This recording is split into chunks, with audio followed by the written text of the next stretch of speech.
I'm curious to see which departments or, how many different departments are represented here. Let's start with EDD or any of the departments in the labor agency. Show of hands. Okay, a couple of you. Any of the departments in the transportation agency, CHP, DMV, Caltrans? Good. All right. Health and Human Services, good one. My old agency, a couple of you here, good. What other agencies are out there? Natural Resources, FTB. Oh, I guess it's no longer State and Consumers. It's part of GovOps now. That's one of our agencies. Way to go. State Controllers, okay. Other departments? B of E, good. You guys have some big projects. General Services, good. Any other departments out there or other agencies? Cal EPA, anything out there? What's that?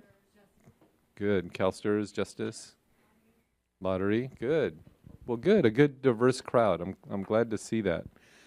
As Chrissy mentioned, today you guys are going to hear a presentation and training session on project and schedule management, or project time management, I guess, and schedule management. I have to tell you, from my experience in government, this area is an area that's always really challenging for projects. And I was trying to think about it, and I think a large part of the reason is because a lot of times in government, the one thing we don't have a whole lot of is time. And in fact, when we do have it, or when we do have deadlines that we have to meet, they're almost always externally driven, right? So some of you, based on the departments that you're in, know that we're usually driven by statutory deadlines. A lot of times for those departments like Health and Human Services, or if you're in the transportation area or the labor area, a lot of times the federal government participates in our projects, right?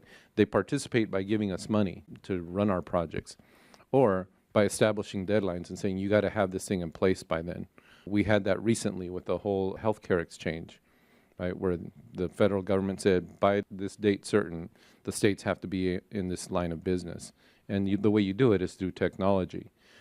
And so for many departments and many projects, managing to a schedule is almost more challenging than managing any of the other three legs of a stool, right, of resources or budget. And so it's important that we get that right. What's the other big constraint on our time usually when we have projects? It's usually a contract, right? There's usually somebody that we're working with, some company that we're working with where we have a contractual relationship that oftentimes defines very strict timeframes for things like reviewing and approving deliverables, deploying a system and then having a warranty period, or any of the different things that are driven by time and schedule on a project. So it's important that we get it right.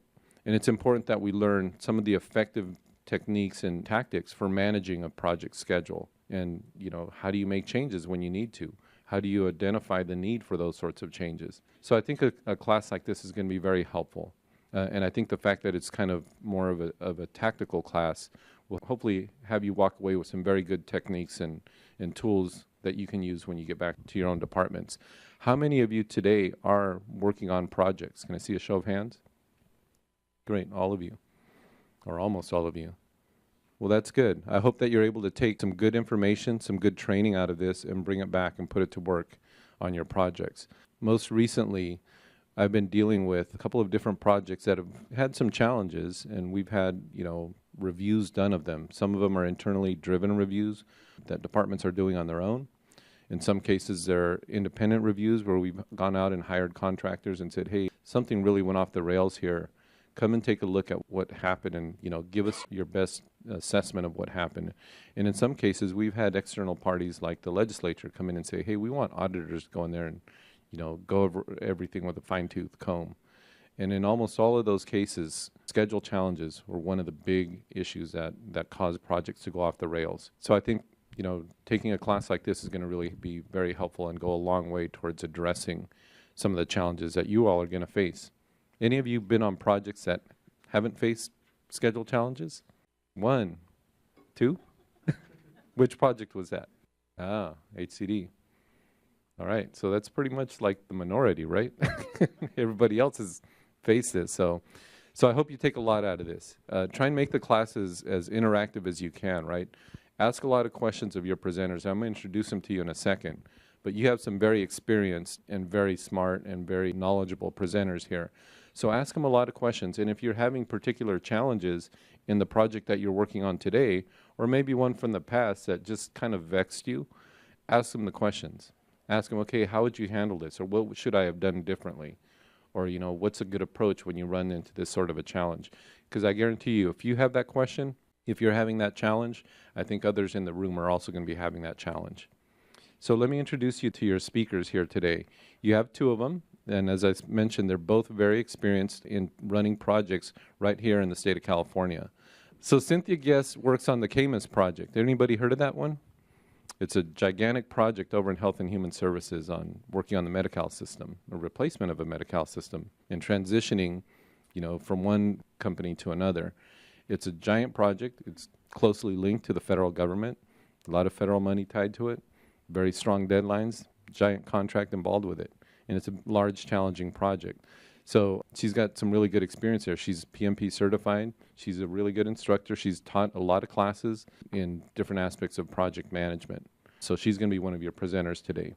Also, our other instructor is Ramaswamy Adise. You can call him Adi. So Adi, let me tell you about Adi too. So he also came out of the Department of Healthcare Services. He was the other half of the CAMUS project. Most recently, he joined our department. You know, we're starting a new project management office in our department, and really it's going to be a state project office to help departments run and manage their own projects. So he's going to help us stand that up in order to be able to provide service to the rest of the state. But also a very experienced project manager. He's got private sector experience. He's run projects not only here in government, but for companies such as Texas Instruments and a number of other companies that he's been responsible for running projects. So they're both very knowledgeable. I think you're going to get a lot out of today. And like I said, hit them with your questions. Hit them with all the challenges that you've faced and see what they can share with you in terms of experiences that you can take back. Thank you all for being here. Enjoy the class. And I'll turn it over to Cynthia. Okay, thank you.